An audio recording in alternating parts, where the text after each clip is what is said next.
Welcome. In this video I'm going to be taking a look at this Lutron Caseta Smart Outdoor Plug-in Switch. So if you find this video helpful and you want to purchase one of these, I'll put a link to it in the description, and if you use that link it helps me out a little bit and doesn't cost you anything extra. So this switch is made to be used outside. I'm actually going to be using it inside on some shop lights. Now Caseta is Lutron's kind of smart home line, and they're commonly known for their dimmers and switches, but they do make a lamp dimmer, and that's kind of their plug-in outlet, but they don't have a generic kind of plug-in outlet like many of the other brands have. As far as I know, this is the only regular plug-in outlet they have. Now the lamp dimmer is a plug-in outlet, but it's made for dimming, and it also only has 2 prongs because it's made for lamps. It doesn't have 3 prongs, so it's not grounded. So if you're just looking for a generic smart plug, this is probably not the best option, but there are certain cases for this, and the reason I'm going with this is because Lutron has their Pico remote switch that can be paired with this, and it runs on its own frequency, so it doesn't rely on internet to operate. But this can also be hooked up to their smart hub for smart capabilities. So let's get this out.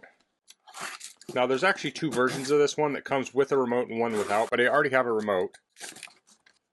So it looks like this is the instructions here. It's a QR code. Interesting. And here's a little compliance sheet. Let's pull this out. Okay, so it looks like it's plugged into itself. Unplug it. Let's get a length here. Looks like it's about 18 inches.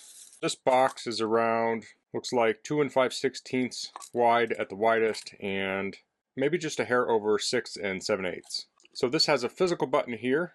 This has 2 keyhole slots, so you can mount some screws and slide it on there, and it has 2 fixed holes. So it has 2 ways of mounting. Now this does say it supports 15 amps. So I think a common application for this would be something like outdoor lighting, but I'll be using this inside. Operating temp is -20 to 50 degrees Celsius, and IP66 waterproof rated. The switch I'm going to hook this up to is connected to the wall, but I want to pair that up. So I'm going to read through the instructions, and I may not show the whole procedure, but I'll describe how to get this paired to the Pico remote. Okay, so I read through the instructions, and I've plugged this in, and the standby power draw on this is kind of swapping between 0 and 0.3 watts. So to pair this with the remote, I'm going to hold this down for 6 seconds. So when I do that, it will start flashing when it's ready to pair. And then I'm going to go to my remote and I'll hold down the bottom button for 6 seconds. So you can see this is flashing, and then it will pair it up. Okay, so that clicked 3 times, so it's all paired up. Now I'm going to go get this installed, and then I'll give an overview of my install. Okay, so here's my Lutron Caseta remote switch. Now this is a like Decorus style switch, so you can actually mount this on a wall and put a faceplate around it. I just have it on the side of this cabinet. And I think it came with like a self-adhesive sticky tape, so it's sticky taped on there. I can still pop it open when I need to switch the battery, but it's a 10-year battery, so it will be quite a while. So here are the 2 lights. So this is a fluorescent fixture that has an LED bulb in it, and here's the other light. So I have this outlet on the ceiling, and the way this worked out, I ended up just screwing a board between the 2 joists. If I had room, I could put it on the side, but this made it a little bit easier. I needed a splitter here, so this goes off to the closest, and this goes to the furthest light. Now to hold the splitter up, I used a zip tie, and this zip tie has a little hole on it that you can put a screw through. Now if I wanted this to be a little bit more secure, I could probably put a second zip tie on and screw it in from the other side also. It wiggles a little bit, but it should be fine. This stuff is all overbuilt for what it does. These lights take almost no electricity.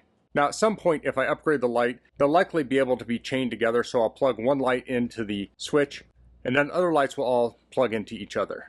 So that's the Lutron Caseta Outdoor Smart Plug. There are a number of different applications for a plug like this. Using this for shop lights is going to be a lot nicer because these shop lights previously you had to pull a chain to turn them on, and you had to turn them on individually. So now that I have that little switch, I can press the switch and it will turn both my lights on. Now this can also integrate with the Smart Home Hub, so you can use things like the Alexa assistant to turn these on and off. Or you can also do timers and things like that within the Lutron app. So if you have some shop lights that are say on a chain pull and you want to convert them to a wall switch, this is an easy way to do it. The nice thing about the Lutron Caseta, as I think I mentioned before, is that it doesn't require Wi-Fi or network access for basic operation. So that's all I'm going to cover in this video. If you have any questions, please leave them in the comments. If you like this video, please click like. If you haven't subscribed to my channel, I'd appreciate it if you could do that. And thanks for watching. Until next time, goodbye.